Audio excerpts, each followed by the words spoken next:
मित्रों, कुछ लोग ऐसे होते हैं जिनके मन में गंदे और वासना के विचार उठते रहते हैं।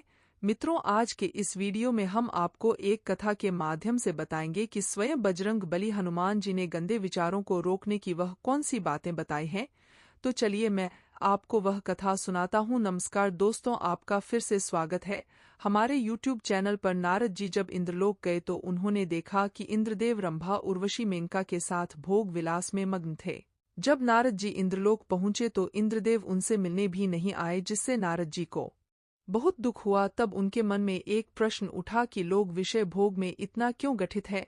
तब उन्होंने सोचा, अगर कोई ऐसा हो जिसने अभी तक विषय भोग ना किया हो, वही मुझे इस प्रश्न का उत्तर दे सकता है। तब उनको याद आती है महादेवी के अवतार हनुमान जी की। देवर्षि नारद जी ने विलंब ना करते हुए इंद्रलोक से प्रस्थान किया और जा पहुंचे हनुमान जी के पास। तब हनुमान जी तपस्या में लीन थे। जैसे ही नारद मुनि वहां पहुंचे तब हनुमान जी ने आंखें खोली और देवर्षि नारद जी से बोले, हे नारायण भक्त देवर्षि नारद जी, आप आज हमारे पास आए हैं। कोई अनहोनी हुई क्या मुझसे, या फिर किसी पर कोई संकट आया है क्या? तब देवर्षि नारद जी बोले, हे संकट मोचन हनुमान, ऐसी कोई बात नहीं है। मुझे बस आपसे एक प्रश्न का उत्तर जानना था। तब हनुमान जी ने कहा कि कहिए देवर्षि नारद जी, आपका वह प्रश्न कौन सा है?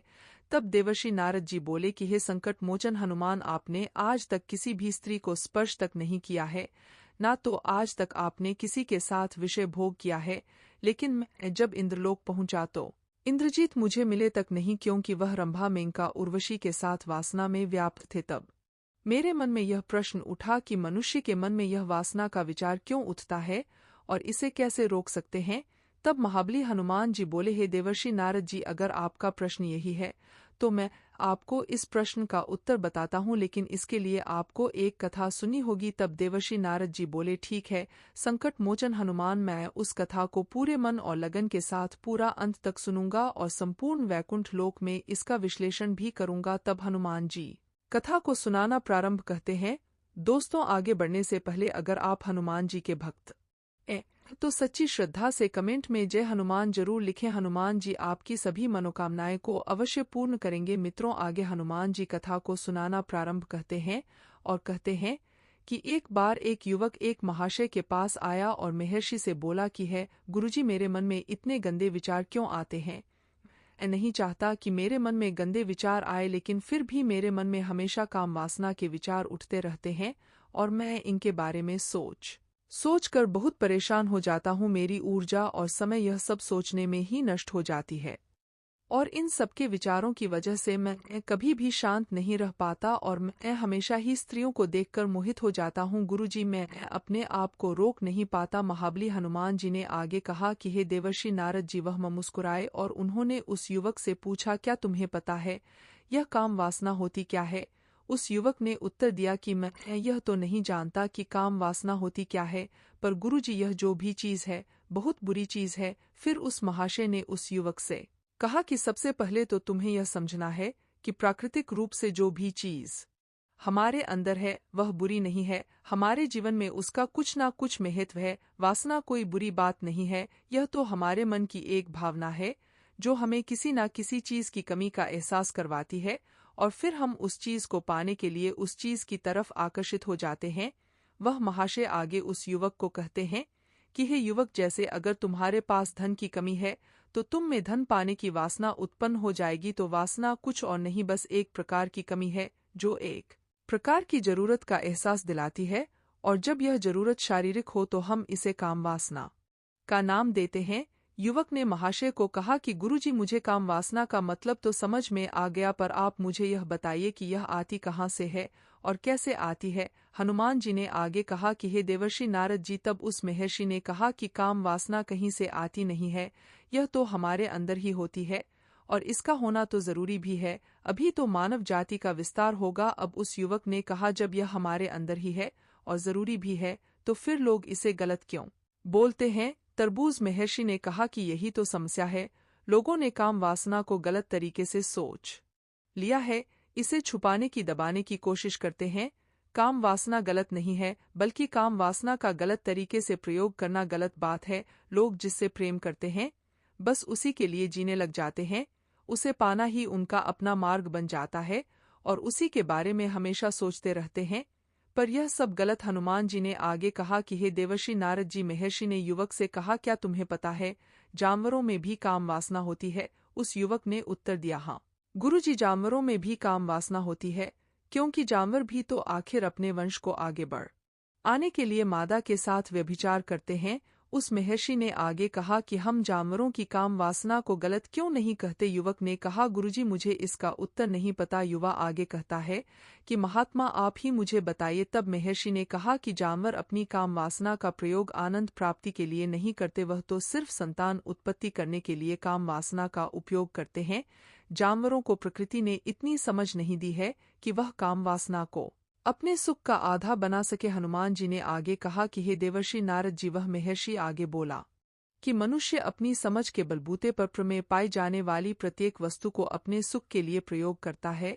हम इंसानों ने ही काम वासना को अपने सुख का साधन बना लिया है, परंतु प्रकृति ने तो इसे हमें अपने वंश को आगे बढ़ाने के लिए दिया था, लेकिन प्रत्येक इंसानों ने इसे अपने जीवन का परम लक्ष्य बना रखा है और इस तरह से काम वासना का आ जाना गलत है। हनुमान जी ने आगे कहा कि देवर्षि नारद जी, युवक ने पूछा, महात्मा जी यह काम वासना हम पर हावी क्यों होती है? यह हमेशा ही क्यों आ जाती है? तब उस महात्मा ने कहा कि सुनो, अब मैं तुम्हें एक कहानी सुनाता हूँ, उसे तुम ध्यान पूर्वक सुनना। तुम्हें तुम्हारे सारे सवालों का जवाब तुमको मिल जाएगा, बस तुम्हें ध्यान से सुनकर समझना है। युवक ने कहा, ठीक है गुरुजी। वह महर्षि आगे कहता है, एक बार की बात है, एक आश्रम में एक गुरु और उनके शिष्य रहा करते थे। सभी बच्चे रोजाना आश्रम के बाहर स्थित देवरिया नामक एक गांव में भिक्षा मांगने के लिए जाते थे। महाबली हनुमान आगे कहते हैं कि वह से उस युवक से आगे कहता है कि उसी आश्रम का एक शिष्य जिस गांव में भिक्षा लेने जाता था, उसी रास्ते में एक नदी मिलती थी। एक दिन उसने देखा कि एक युवक वृक्ष के पीछे छिपा है। वह उस युवक के पास गया और उससे जाकर बोला, भाई तुम इस वृक्ष के पीछे छिपकर क्या देख रहे हो? तब उस पेड़ के पास छुपे हुए युवक ने कहा, अरे तुझे नहीं दिख रहा क्या कि मैं क्या देख रहा हूँ? तब शिष्य नदी की ओर देखा तो वहां पर कुछ युवतियां पानी भर रही थी। तब उस शिष्य ने उस युवक से कहा, अरे भाई वहां पर तो युवतियां पानी भर रही हैं, इसमें छिपकर देखने वाली क्या बात है? युवक शिष्य की तरफ देखकर कहने लगता है, अरे पागल, तुम्हें दिखाई नहीं दे रहा क्या कि कैसे यह औरतें नदी से पानी निकाल रही हैं? जरा उनकी अदाओं को तो देखो, उनके कोमल शरीर को देखो, उनकी पतली कमर मटके को उठाते समय बलखाती चाल को तो देखो, और उनके बाल उनकी कमर पर कैसे लहरा रहे हैं, मानव सुंदरता बिखरी हो। शिष्य ने फिर नदी की तरफ देखा और इस बार वह इसे देखता ही रहा, परंतु अभी तक उसे तो कुछ भी नजर नहीं आ रहा था और वह बिल्कुल निर्भय था। उसे किसी भी बात का कोई डर नहीं था, लेकिन अब वह छिप के उन युवतियों को देखने लगा और जब वह छिपकर युवतियों को देख रहा था तभी वह अचानक अंदर से अपने ही अंतर्मन से कांप गया और उसने कहा कि यह हमें क्या कर रहा हूँ मैं? जो कर रहा हूँ वह सही नहीं है, मुझे यहाँ से चले जाना चाहिए। और फिर वह जल्दी से वहाँ से चला गया। वह आश्रम पहुँच जाता है। महाबली बजरंग बली आगे कहते हैं कि देवर्षि नारद जी, वह जाकर अपने कार्यों में लग गया, लेकिन जो वह आज देखकर आया था अब भी वही उसकी आंखों के सामने बार बार आ रहा था। उसके मन में वही दृश्य चल रहा था। उसका मन वही सब कुछ देखने के लिए उतावला हो रहा था। उसका किसी भी काम में मन नहीं लग रहा था। सुबह होते ही बहुत जल्दी ही शिक्षा के लिए निकलता है और उस नदी के पास वाले वृक्ष के पास जाता है जहां पर वह युवक पहले से मौजूद रहता था। वह शिष्य भी उसके साथ मिलकर युवतियों को छुप छुप कर देखने लगता है। महर्षि आगे कहते हैं कि अब वह रोज ऐसा करने लगा, लेकिन अब उस शिष्य का मन किसी भी काम में नहीं लगता था। वह हमेशा ही किसी न किसी प्रकार के विचारों में उलझा रहा है था। वह आश्रम के कार्यों को भी ठीक तरीके से नहीं कर पा रहा था, ना वह ठीक से सो पा रहा था, ना वह ठीक से खाना खा पा रहा था। उसका मन बेचैन रहने लगा था। उसका मन बार बार उन युवतियों के सौंदर्य को देखने के लिए उतावला होता रहता था। जब उसके गुरु शिक्षा देते थे तब भी उसका मन कहीं और विचारों में खोया रहा। जब शिष्य का यही रोज रोज का हो गया तो गुरु ने अपने शिष्य की इन हरकतों को भांप लिया था। महाबली हनुमान नारद जी को कथा सुनाते हुए आगे कहते हैं कि एक दिन गुरु ने शिष्य को अपने पास बुलाया और कहा कि आज से मैं भी तुम्हारे साथ भिक्षा मांगने चलूंगा, हम दोनों साथ साथ भिक्षा मांगने चलेंगे। तब शिष्य गुरु को मना करते हुए बोला, नहीं गुरुदेव, आप परेशान क्यों हो रहे हो, मैं अकेला ही ठीक से भिक्षा मांग सकता हूँ। गुरु ने शिष्य से कहा कि ठीक है, तुम अकेले ही भिक्षा मांगने जाओ। जैसे ही गुरुजी ने इतनी बात कही वह शिष्य तुरंत वहां से भिक्षा मांगने के लिए निकल गया। उसके जाने के बाद गुरु भी आश्रम से निकल गए और वह अपने शिष्य का पीछा करने लगे कि वह कहाँ जाता है, किसे मिलता है।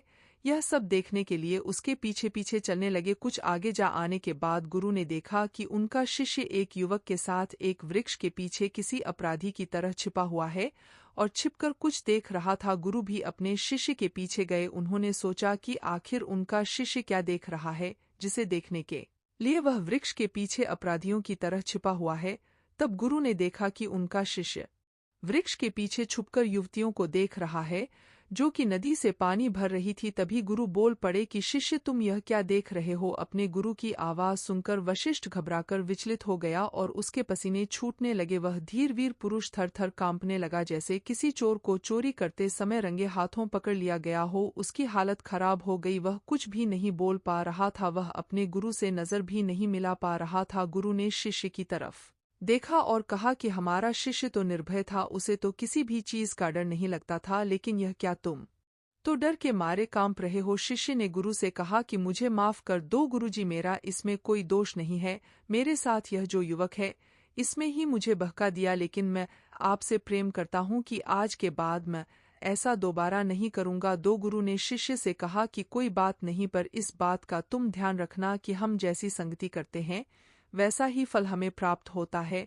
वह महर्षि आगे कहता है कि प्रत्येक साथ रहने वाले मनुष्य विचार हमारे अंदर प्रवेश करते हैं, इसीलिए अच्छी संगति करो जिससे तुम्हारे अच्छे विचारों का प्रवेश हो। फिर गुरु और शिष्य आश्रम लौट आए और फिर से आश्रम के कार्यों पर ध्यान देने लगे। वह जिस रास्ते से पहले जाता था उसने उस रास्ते को त्याग दिया और दूसरे रास्ते से जाने लगा। वह अपने काम को ध्यान से करता, लेकिन धीरे धीरे उसके अंदर क्रोध उत्पन्न हो गया और फिर वह दूसरों पर क्रोध करने लगा और बेचैन रहने लग गया। अब वह सही समय पर भोजन भी नहीं करता था, वह भोजन भी बहुत कम खाता था। एक रात गुरु उस शिष्य के पास आए और उससे बोले कि अब तक तुम कितनी बार अपने वादे से मुँह कर चुके हो? यह सुनकर शिष्य अपने गुरु के चरणों में गिर गया और रोने लगा। रोते रोते ही उसने गुरु से कहा कि गुरुदेव, कई बार अपना वादा भूला हूँ, फिर वादा कर लेता हूँ, लेकिन हर बार मैं वादा भुला देता हूँ। मेरा मन मेरे नियंत्रण में है ही नहीं। मैं बहुत कोशिश करता हूँ कि मैं अपने मन से सारे बुरे विचारों को निकाल दूं, लेकिन मैं चाहकर भी ऐसा नहीं कर पा रहा हूँ। फिर गुरु ने शिष्य को कहा कि ठीक है, चलो मेरे साथ। गुरु शिष्य को आश्रम के बगीचे में लेकर गए और शिष्य से कहा कि देखो, यहाँ पर कुछ नाली बनी हुई है जिससे नदी का पानी इन पौधों तक आ रहा है और यह पानी एक निरंतर बहाव से बह रहा है। क्या तुम इस पानी के बहाव को रोक सकते हो? अब शिष्य ने उत्तर दिया कि हाँ गुरुजी, मैं इस भाव को रोक सकता हूँ। फिर शिष्य ने मिट्टी उठाकर उस नाली में डाल दी। वह पानी कुछ देर के लिए रुक गया और फिर कुछ समय बाद मिट्टी के ऊपर से पानी बहने लगा। गुरु ने शिष्य से कहा, अरे यह क्या, यह तो पानी रुका ही नहीं। फिर शिष्य ने कुछ मिट्टी और पत्थर उठाकर उस नाली में डाल दिए, जिससे कुछ समय के लिए पानी रुक गया, लेकिन फिर उस पत्थर के ऊपर से फिर पानी बहने लगा। उसके बाद गुरुजी ने कहा कि अरे यह क्या हुआ, पानी तो फिर से बह गया। तुम तो बोल रहे थे कि तुम इसे रोक दोगे, क्या तुम इसे रोक नहीं सकते? तब शिष्य ने कहा, कोई बात नहीं गुरुदेव, मैं अभी इस पानी को आपको रोक के दिखाता हूँ। वह फिर से एक भारी सा पत्थर लेकर आया और उसे नाली पर डाल दिया और पानी का बहाव रुक गया। वह शिष्य ने गुरुजी से कहा कि देखा गुरुदेव, मैंने कहा था ना कि पानी को रोक दूंगा, मैंने पानी को रोक दिखाया, आपकी बात मैंने पूरी कर दी। उसके बाद गुरुजी मुस्कुराए और बोले, अच्छा जरा ध्यान से देखो कि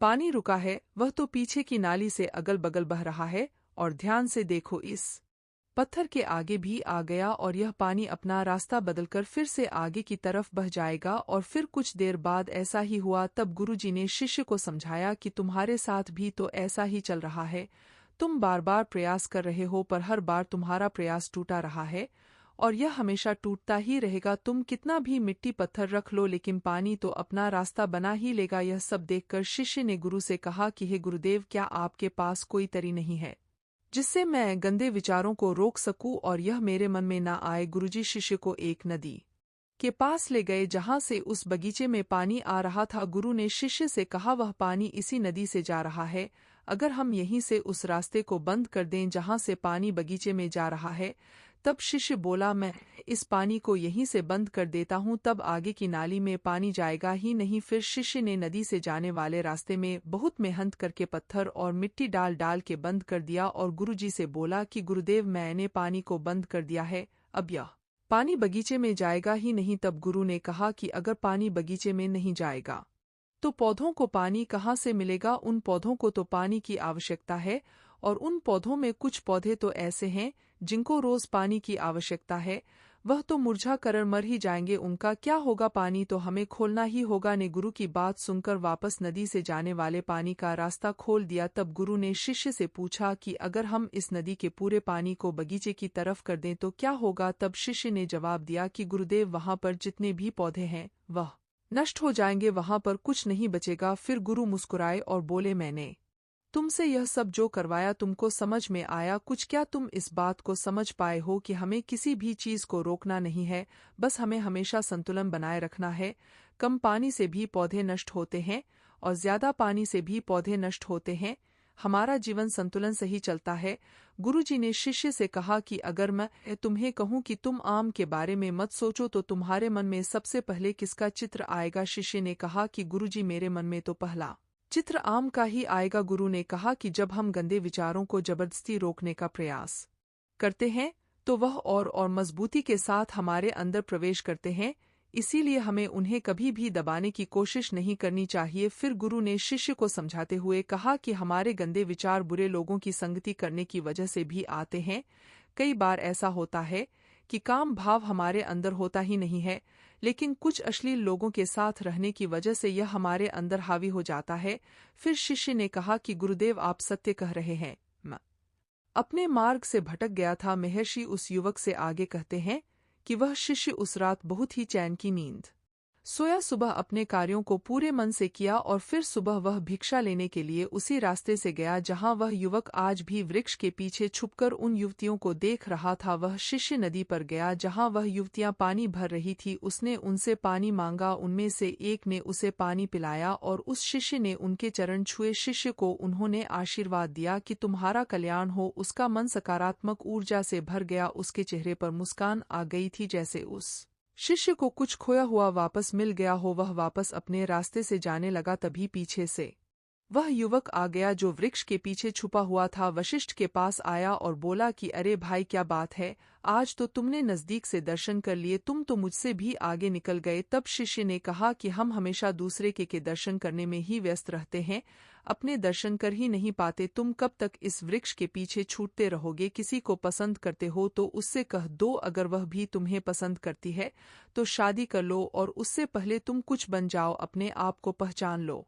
ऐसे अपना समय बर्बाद मत करो। फिर वह युवक रोज उस शिष्य से मिलने लगा और उस युवक ने नदी पर जाना त्याग दिया और फिर वह युवक अपने जीवन में कुछ बनने के लिए संघर्ष करने लगा। अब महात्मा महर्षि ने एक का मार्गदर्शन किया और गुरु की वजह से एक शिष्य और एक और युवक के मन की वासना समाप्त हो गई। अब महाबली बजरंग बली ने कहा कि हे नारद जी, अब तो आपको सब कुछ समझ में आ ही गया होगा कि एक मनुष्य को संभोग और गंदे विचारों से बचने के लिए क्या करना चाहिए। तब देवर्षि नारद जी बोले कि हाँ पवन पुत्र बजरंग बली, हनुमान, मैं अब आपकी बात समझ चुका हूँ। मित्रों, संगति बदलो, आपके विचार अपने आप ही बदल जाएंगे। जब तुम हारे मन में गंद विचार आए तब आप अपने आप को दोषी मत मानो, केवल उन विचारों में संतुलन बनाने का प्रयास करो और अपने आप को पहचानो। मित्रों, आपको वीडियो कैसा लगा हमें कमेंट में जरूर बताना, और ऐसे ही वीडियो देखने के लिए आप हमारे चैनल ज्ञान साधना टीवी को भी सब्सक्राइब अवश्य कर लें और इस वीडियो को अपने मित्रों